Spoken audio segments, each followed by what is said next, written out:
Good evening students, कैसे हैं सभी स्टूडेंट्स? अच्छे हैं सभी? Very good students. तो जल्दी जल्दी आज हम काम की बात करते हैं। सुबह जो हमने क्वेश्चन करे थे वो एक्सरसाइज 13.2 के 2 क्वेश्चंस करे थे। कौन कौन से क्वेश्चन थे? एक क्वेश्चन नंबर 1 था और एक क्वेश्चन नंबर 3 था। जो क्वेश्चन नंबर 2 था वो हमने छोड़ दिया था। तो अब हम करेंगे क्वेश्चन नंबर 5, ठीक है। अगर हमने 2 छोड़ दिया तो 4 भी मैंने आई थिंक छोड़ दिया था, उसका भी मैंने आपको हिंट दिया था, तो वो आप खुद सॉल्व करेंगे। तो अब सबसे पहले हम क्वेश्चन नंबर जो 5 है उसकी स्टेटमेंट को रीड आउट करते हैं। तो क्या है इसकी स्टेटमेंट? कहते हैं a vessel is in the form of an inverted कोन। कहते हमारे पास एक वेसल है, मतलब हमारे पास एक बर्तन है जो किस फॉर्म में है? इन्वर्टेड कोन, मतलब उल्टे कोन की फॉर्म में है। तो उल्टा कोन कैसा बनेगा? ऐसा बनेगा, ठीक है। अब नेक्स्ट क्या बोला है उन्होंने? कहते it's height is 8 centimetre and the radius of its top which is open is 5 centimetre. कहते जो हमारे पास कोन की हाइट है वो कितनी है? 8 सेंटीमीटर है। और and the radius of its top, जो टॉप का रेडियस है, मतलब जो कोन का रेडियस है वो कितना है हमारे पास? 5 सेंटीमीटर। तो रेडियस इज 5 सेंटीमीटर। ये चीज़ आ गई। उन्होंने नेक्स्ट लिखा है कि विच इज ओपन।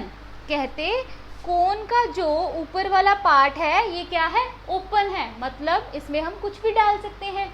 चाहे आप इसमें वो क्या खाते थे हम लोग बचपन में, मेरी वो फेवरेट चीज़ थी, क्या कहते हैं उसे, जो वो सेवियाँ सी होती है उसमें प्याज टमाटर सब कुछ डाला होता है, पता नहीं क्या बोलते थे, अभी याद नहीं मुझे, नमकीन होता था वो, ठीक है। तो नेक्स्ट क्या है हमारे पास? कहते it is filled with water up to the brim. कहते ये जो हमारे पास कोन है ये किनारे तक भरा हुआ है, किसके साथ? वाटर के साथ। नेक्स्ट लिखा है when lead shots each of which is A sphere of radius 0.5 centimetre are dropped into the vessel। कहते सबसे पहले कहते जब लीड शॉट्स, तो लीड शॉट्स क्या होंगी? जो मेटल की छोटी छोटी गोलियां होती हैं, इसकी शेप कैसी होगी? स्फेरिकल शेप होगी, ठीक है। कहते जब जो लीड शॉट्स हैं और जो लीड शॉट्स हमें गिवन है ना, उनका जो रेडियस है वो है 0.5 सेंटीमीटर। सपोज कर लीजिए ये हमारे पास लीड शॉट्स हैं छोटी छोटी, ये मेटल्स की लीड शॉट्स होंगी। जब हम इसे जूम कर देंगे तो इसकी शेप क्या बनेगी? ये वाली। और इसका रेडियस हमें गिवन है, रेडियस इज 0.5 सेंटीमीटर। क्या लिखा था दोबारा से हम पढ़ते हैं। कहते when lead shots each of which is a sphere of radius 0.5 centimetre are dropped into the vessel. कहते जब हम ये जो लीड शॉट्स हैं, जो मेटल की छोटी छोटी गोलियां हैं, जब हम इस कोन में इसको डाल देंगे, ठीक है, इतना बोला है सिर्फ उन्होंने, तो क्या होगा? 1/4 वाटर फ्लोज आउट। कहते जब हम इन लीड शॉट्स को इसमें डाल देंगे तब कितना पानी बाहर आ जाएगा? 1/4, मतलब जितना पानी इसमें टोटल आया उसका जो 1/4 पार्ट है, जो 1/4 वॉल्यूम है, वो बाहर आ जाएगा, ठीक है। ये चीज़ लिखी उन्होंने। नेक्स्ट लिखा है find the number of lead shots dropped in the vessel. कहते इसमें हमने क्या पता करना है? जो लीड शॉट्स हमने वेसल में डाली थी उसकी हमने नंबरिंग पता करनी है, मतलब हमने ये जो लीड शॉट्स हैं ये टोटल कितने हैं ये चीज़ हमने फाइंड करनी है जो हमने वेसल में डाली थी। तो सबसे पहले हम क्या लिखेंगे? हमें ये जो मैंने बनाया है इससे हमें क्या गिवन है?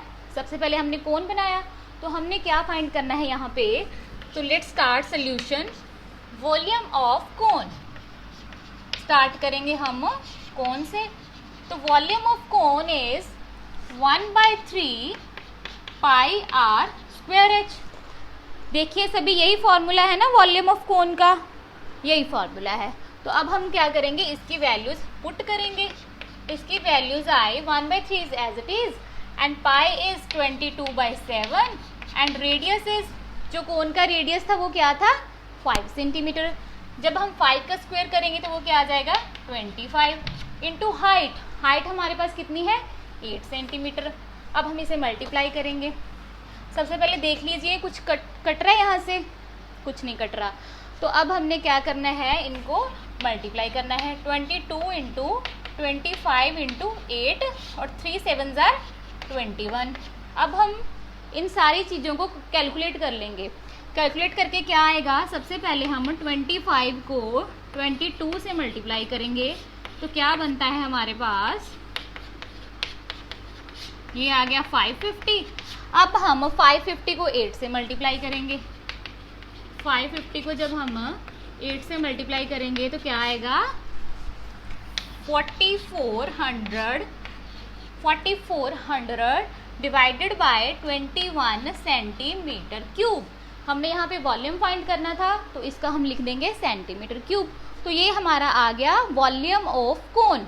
ठीक है, ये हमारा आ गया वॉल्यूम ऑफ कोन। अब देखो हमने नेक्स्ट भी सम सॉल्व करना है तो हम इसका क्या करेंगे, सीधा आंसर ऊपर लिख देंगे।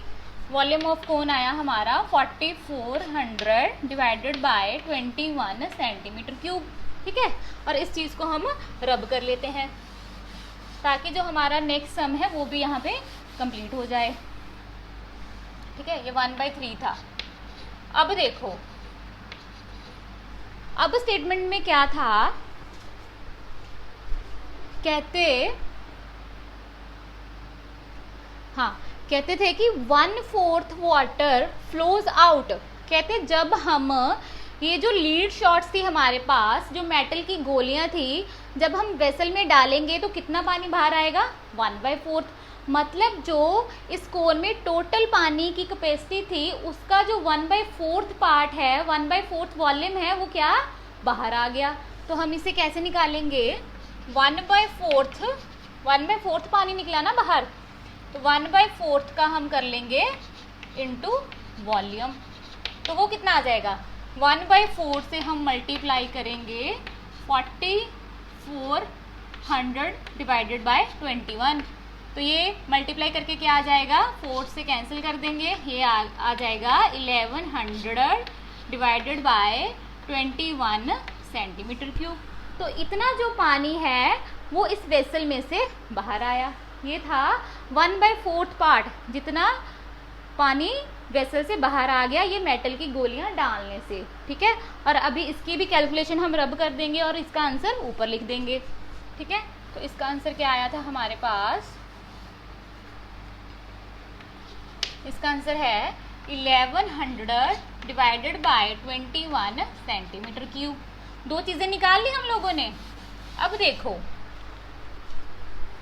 अब क्या था स्टेटमेंट में, कहते when lead shots each of which is a sphere of radius 0.5 centimetre are dropped into the vessel. कहते कि जब हम जो लीड शॉट्स हैं, जो मेटल की गोलियां हैं जिसकी जो रेडियस है वो क्या है, 0.5 सेंटीमीटर है, और ये किस शेप की है, स्फेरिकल शेप की है। कहते हम इनको क्या करेंगे, वेसल में डाल देंगे। ठीक है, ये तो उन्होंने बताया ना कि स्टेटमेंट में बोला क्या गया है। तो हमें यहाँ पे क्या गिवन है, स्फीयर गिवन है। तो हम क्या फाइंड करेंगे, वॉल्यूम ऑफ स्फीयर। ठीक है, क्लियर हो रहा है ना सबको साथ साथ में सम। तो जो वॉल्यूम ऑफ स्फीयर है तो उसका जो फॉर्मूला है वो क्या आएगा, जल्दी बताइए। Volume of sphere is equal to 4/3 pi r cube. अब हम इसमें करेंगे वैल्यूज पुट। ठीक है, 4/3 इंटू 22/7 इंटू, और रेडियस हमारे पास स्फीयर का कितना था, ये है हमारी लीड शॉट जिसे हमने जूम करके बनाया है। तो रेडियस इसका था 0.5 का क्यूब था ना, तो इस 0.5 को हम लिख लेंगे 3 टाइम। अब हम करेंगे इसको कैलकुलेट। तो कैलकुलेट करके क्या बनेगा, 4/3 is as it is, 22/7 is as it is. इसे हम लिख लेंगे डेसिमल हटा के 5/10 इंटू 5/10 इंटू 5/10। ठीक है, अब देखो क्या क्या कैंसिल हो रहा है, ये 5 से कैंसिल हो रहा है, इन सब का क्या आ गया, 1/2। और इसको हम लिखेंगे 22 इंटू 4 कितना आ गया, 88, और 3 7 ज़ार 21, और नीचे क्या बचा, 2 इंटू 2 इंटू 2 8। ठीक है, अब हम इसे मल्टीप्लाई करेंगे तो क्या आएगा हमारे पास, 21 इंटू 8 कितना हो गया, 168। तो ये हमारे पास आ गया 168। अब हम इसे कैंसिल करेंगे 2 के टेबल पे, तो क्या आएगा हमारे पास 11:21। ये हमने क्या फाइंड करा था, वॉल्यूम ऑफ स्फीयर। तो स्फीयर यहाँ पे क्या था, ये लीड शॉट थी, मतलब हमने यहाँ पे volume of 1 lead shot, 1 lead जो शॉट था, मतलब जो एक जो हमारे पास मेटल की गोली थी उसका हमने वॉल्यूम निकाला। तो क्या था उसका 11/21। ठीक है, इसका आ गया वॉल्यूम। तो इसे भी हम क्या करते हैं, इसका सीधे यहाँ पे आंसर लिख देते हैं। तो आंसर इज 11/21 सेंटीमीटर क्यूब। ठीक है, ये आप कैलकुलेशन साथ साथ में नोट डाउन करते जाइए ताकि आपको कोई भी प्रॉब्लम ना हो। ठीक है, ये चीज़ निकाल ली अब हमने। अब नेक्स्ट हमने क्या करना था, देखिए लास्ट में हमने फाइंड क्या करना था, कहते find the number of lead shots dropped in the vessel. हमने फाइंड करनी है कि कितनी लीड शॉट्स हैं जो हमने वेसल में डाली थी, उसके हमने नंबर फाइंड करने हैं। तो क्या लिखेंगे हम, number of lead shots dropped in the vessel. ये चीज़ हमने फाइंड करनी है ना यहाँ पे। तो कैसे फाइंड करेंगे, सबसे पहले तो देखो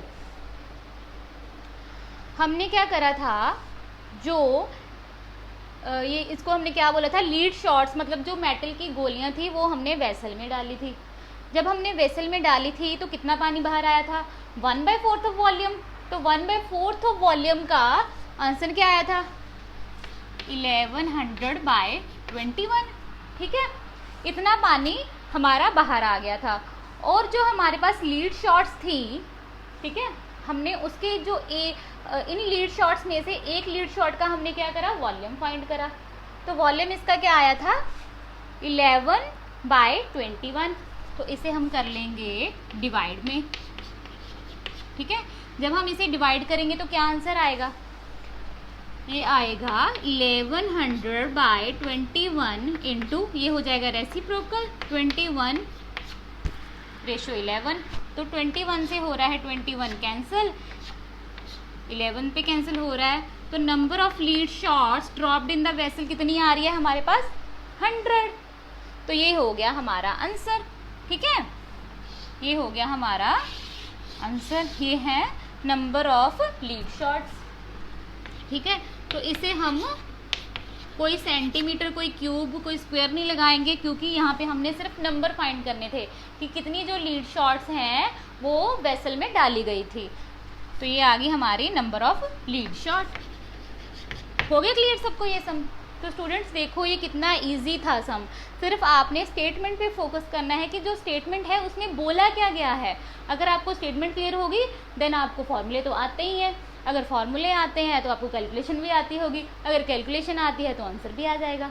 तो ये हमारा आ गया आंसर। क्लियर है सबको। तो स्टूडेंट्स अब हम आएंगे नेक्स्ट सम पे। तो स्टूडेंट्स अब हम 8 सम की जो स्टेटमेंट है उससे हम रीड आउट करते हैं। तो 8 सम की स्टेटमेंट क्या है, कहते इस spherical glass vessel has a cylindrical neck 8 centimetre long. कहते हैं हमारे पास क्या है, एक स्फेरिकल ग्लास है, मतलब हमारे पास एक स्फेयर शेप का ग्लास है, हैज़ ए सिलेंड्रिकल नेक, जिसकी जो नेक है वो कैसी है, सिलेंड्रिकल नेक है। वो क्या है, 8 सेंटीमीटर लॉन्ग है और 2 सेंटीमीटर इन डायमीटर है। The diameter of the spherical part is 8.5 centimetre. तो डायमीटर भी हमारे पास गिवन है। तो सबसे पहले हम इतनी स्टेटमेंट को सॉल्व करेंगे। ठीक है, क्या था स्टेटमेंट में, स्फेरिकल ग्लास, कहते हैं हमारे पास एक स्फेरिकल ग्लास है, हैज़ ए सिलेंड्रिकल नेक। ये हो गया हमारे पास एक स्फेरिकल ग्लास। ठीक है, और इसकी जो नेक है वो कैसी है, सिलेंड्रिकल है। ठीक है, सिलेंड्रिकल नेक आ गई ना इसकी। नेक्स्ट क्या लिखा है, कहते जो सिलेंड्रिकल नेक है वो 8 सेंटीमीटर लॉन्ग है। ये हमारी नेक हो गई, तो ये कितनी लॉन्ग है, 8 सेंटीमीटर इसकी लेंथ है। Next 2 centimetre in diameter, the diameter of the spherical part is 8.5 centimetre. कहते जो सिलेंडर है ना ये वाला, उसका जो डायमीटर हमारे पास कितना है, 2 सेंटीमीटर है। तो डायमीटर तो हम लिखते ही नहीं है, तो हमने क्या लिखना है इसका, रेडियस। तो रेडियस हम 2 का कैसे फाइंड करेंगे, 2 divided by 2 is equal to 1। तो रेडियस हमारा कितना आ गया, 1 सेंटीमीटर। ये हमारा रेडियस आ गया किसका, ये जो हमारा सिलेंड्रिकल पार्ट है, सिलेंड्रिकल नेक है। अब नेक्स्ट क्या है, the diameter of the spherical part is 8.5 centimetre. कहते ये जो स्फेरिकल पार्ट है ये सफेयर शेप का है ना, तो इसका जो डायमीटर है वो कितना है, 8.5 सेंटीमीटर। तो डायमीटर का जब हम डिवाइडेड बाई 2 करेंगे तो वो हमारा क्या आएगा, रेडियस। ठीक है, अब इसे हम कैलकुलेट करेंगे तो क्या आएगा, 2 4s are 8, 2 2s are 4 and 2 5s are 10। तो हमारा स्फेरिकल पार्ट का रेडियस कितना आ गया, 4.25। ये हमारा आ गया रेडियस। ठीक है, इसको हम रब कर लेते हैं। अब देखें और क्या लिखा है इसमें, कहते by measuring the amount of water it holds. कहते हमने क्या इसमें मेजर करना है, नहीं सॉरी, इसमें बोला गया है by measuring the amount of water it holds. कहते इस वेसल में जो पानी है उसको क्या करा गया है, उसे मापा गया है, मेजर करा गया है। तो नेक्स्ट क्या लिखा है, a child find its volume to be 345 centimetre cube. कहते एक बच्चा है जिसने इस वेसल का, जो ये हमारे पास सॉलिड फिगर बनी है, इसका वॉल्यूम फाइंड आउट कर लिया है और उसका वॉल्यूम क्या आया है, 345 सेंटीमीटर क्यूब। ठीक है, नेक्स्ट स्टेटमेंट में क्या है, कहते check whether she is correct. कहते चेक करो कि उसका जो वॉल्यूम निकला है वो सही है या गलत है। अगर तो ये आपके वॉल्यूम से मैच करेगा तो ये करेक्ट है, अगर मैच नहीं करेगा तो ये क्या है, गलत है। ठीक है, तो नेक्स्ट क्या लिखा है, taking the above as a inside measurements. कहते इसमें हमने कौन सी मेजरमेंट्स लेनी है, जो इस फिगर के, इस सॉलिड फिगर के अंदर, जो सॉलिड शेप के अंदर दी गई है। ठीक है, और पाई की वैल्यू हमें कितनी दी गई है, 3.14। तो अब हम इसे सॉल्व करेंगे। सबसे पहले हमारे पास कितना वॉल्यूम है जो लड़की ने फाइंड आउट करा है, उसने फाइंड करा है इस सॉलिड का वॉल्यूम 345 सेंटीमीटर क्यूब। ठीक है, अब देखो ये जो हमारे पास सॉलिड फिगर है, ठीक है, इसमें कौन सी 2 फिगर्स ज्वाइन हो रही हैं, एक तो सफेयर ज्वाइन हो रहा है और एक सिलेंडर ज्वाइन हो रहा है। तो हम क्या करेंगे, वॉल्यूम ऑफ सिलेंडर, जो क्या है, नेक है इस शेप की, ठीक है, प्लस वॉल्यूम ऑफ सफेयर, ये जो नीचे वाला पार्ट है ये स्फेरिकल शेप है, तो इसका भी हम वॉल्यूम फाइंड करेंगे। तो जो हमारे पास वॉल्यूम ऑफ सिलेंडर है उसका फॉर्मूला क्या होता है, πr²h। और जो वॉल्यूम ऑफ नेक्स्ट स्फेयर है ना हमारे पास, और जो हमारे पास वॉल्यूम ऑफ स्फेयर है उसका फॉर्मूला होता है 4/3 πr³। तो अब हम इसके आएंगे सोल्यूशन पे। तो सोल्यूशन क्या होगा इसका, सबसे पहले हम इसमें से पाई को कॉमन ले लेंगे। अगर पाई कॉमन आ गया तो अंदर क्या बचा, देखो r² को हम कॉमन नहीं ले सकते क्योंकि ये जो स्फेरिकल पार्ट है इसका रेडियस डिफरेंट है सिलेंडर के रेडियस से, तो हम रेडियस को अंदर ही रहने देंगे। r²h प्लस 4/3 r³, ये चीज़ बची ना हमारे पास। अब हम करेंगे इसमें वैल्यूज पुट। ठीक है, पाई की वैल्यू उन्होंने बोला था कि कितनी लेनी है, 3.14। तो r²h, यहाँ पे कौन सा r आएगा, हमने लिया था वॉल्यूम ऑफ सिलेंडर, तो हम सिलेंडर का r लेंगे। तो r इज 1, 1 का स्क्वायर अगर करेंगे क्या आएगा, 1 इंटू h कितना आएगा, 1 into h। h is height हमें कितनी दी हुई है सिलेंडर की, 8 सेंटीमीटर, तो हम इसे 8 से मल्टीप्लाई कर देंगे, प्लस 4/3 इंटू r³।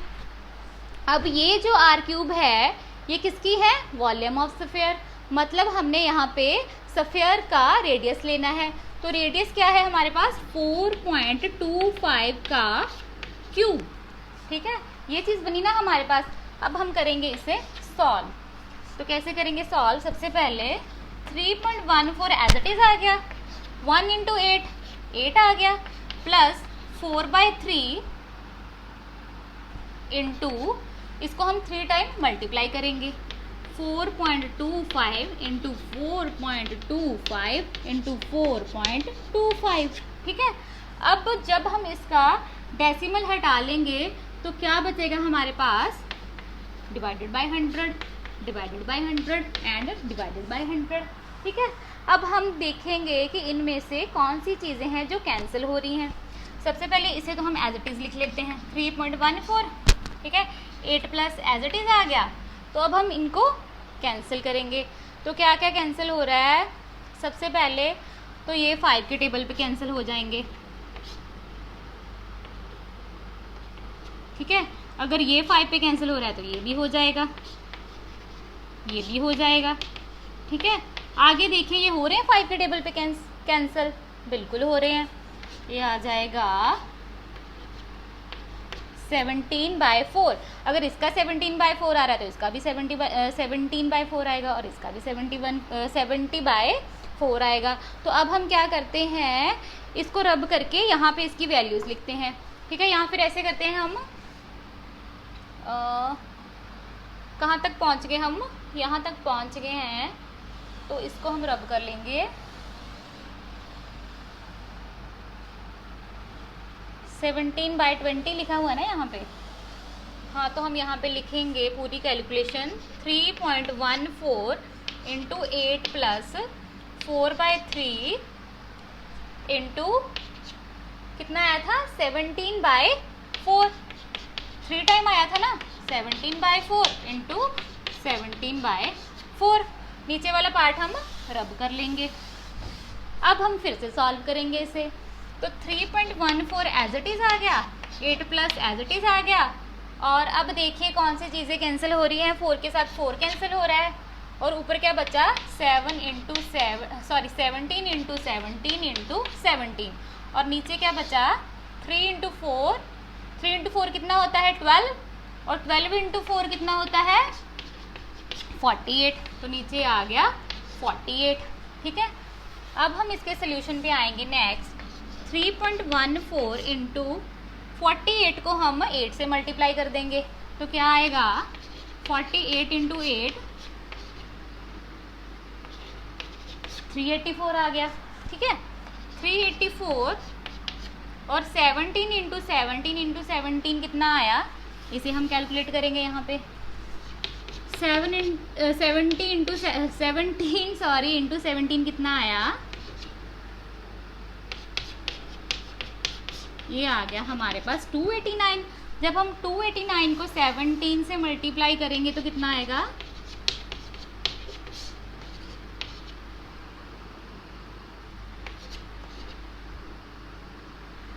ये आ गया हमारा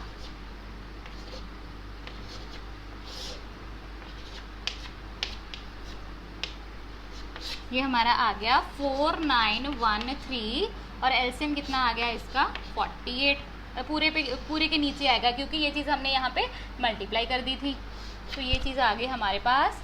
अब हम करेंगे इसको नेक्स्ट सॉल्व।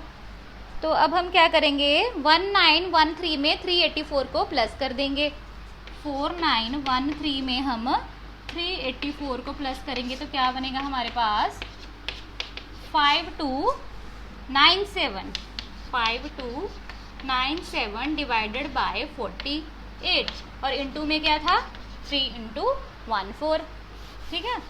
अब हम क्या करते हैं, ऊपर वाला पोर्शन रब कर लेते हैं, ठीक है।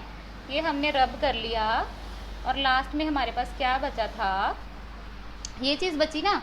अब हम क्या करेंगे, इसका डेसिमल हटा के इसे हम लिख देंगे 100 इंटू 5297 डिवाइडेड बाय 48 को हम कर देंगे 100 से मल्टीप्लाई, तो कितना आएगा 4800।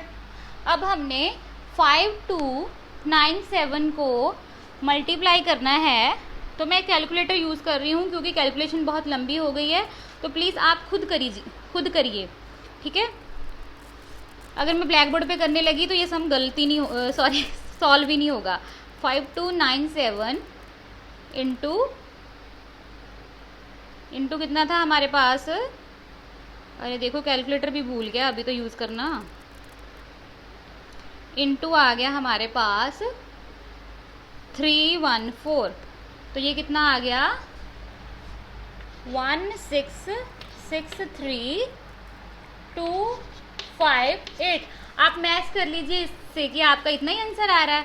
अब हम इसे करेंगे डिवाइडेड बाय 4800, तो ये कितना आ गया हमारे पास आंसर 346.512।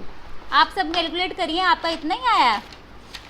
मैंने तो इसलिए नहीं कैलकुलेट करा क्योंकि ये जो स्टेटमेंट है ना बहुत ही लंबी पड़ जाएगी, सॉरी ये जो सोल्यूशन है ना इसका कैलकुलेशन है बहुत ही लंबी पड़ जाएगी, तो हम नेक्स्ट सम पे जा नहीं पाएंगे, ठीक है। तो आंसर इज़ करेक्ट। तो क्या इसका यूनिट क्या आएगी, सेंटीमीटर क्यूब। तो ये आ गया हमारा क्वेश्चन नंबर 8 का सोल्यूशन, ठीक है। तो स्टूडेंट्स कैलकुलेशन पे ध्यान देना, कैलकुलेशन आप जितनी ज़्यादा हो सके प्रैक्टिस घर पे कर लीजिए, क्योंकि जब ये सम एग्ज़ाम में आ जाएगा तो आपको प्रॉब्लम आएगी, 100% आएगी। क्योंकि जब मैंने पहली बार करा था मुझे भी आई थी, तो चलो ऐसे नहीं होता कि अगर मुझे आएगी तो आपको भी आए। तो मैं तो यही सोचती हूँ कि आप हमेशा अच्छे मार्क्स लें, आपकी कैलकुलेशन सारी अच्छी से निकलें। तो स्टूडेंट्स इस चीज़ का आपने ध्यान देना, ठीक है। तो thank you so much students, I hope आपको मेरा समझाया हुआ सारा समझ आया ही होगा। तो एक्सरसाइज 13.2 हमने सारी की सारी कंप्लीट कर ली है, और जो इसके थोड़े से इजी सम है वो आप खुद करेंगे। अगर आपको कोई डाउट है तो प्लीज़ आप मुझसे कांटेक्ट कर लीजिए, ठीक है। तो मैं आपको उनके हिंट्स देते जाऊंगी और आप प्लीज़ उन्हें सॉल्व करते जाइए। और अब हमने कल क्या करना है, एक्सरसाइज 13.3 करनी है, क्योंकि 13.2 तो हमारी हो गई है कंप्लीट, ठीक है। तो students thank you so much. तो अगर आपको मेरा पढ़ाया हुआ समझ आ रहा है, मेरी वीडियो समझ में आ रही है, तो प्लीज़ आप मेरे पेज को लाइक करें, कमेंट करें, शेयर करें एंड सब्सक्राइब करें। So thank you so much students, कल हम आते हैं नेक्स्ट एक्सरसाइज के साथ। So bye bye students, good night, अच्छे से पढ़ना सभी, ठीक है। Okay students, bye.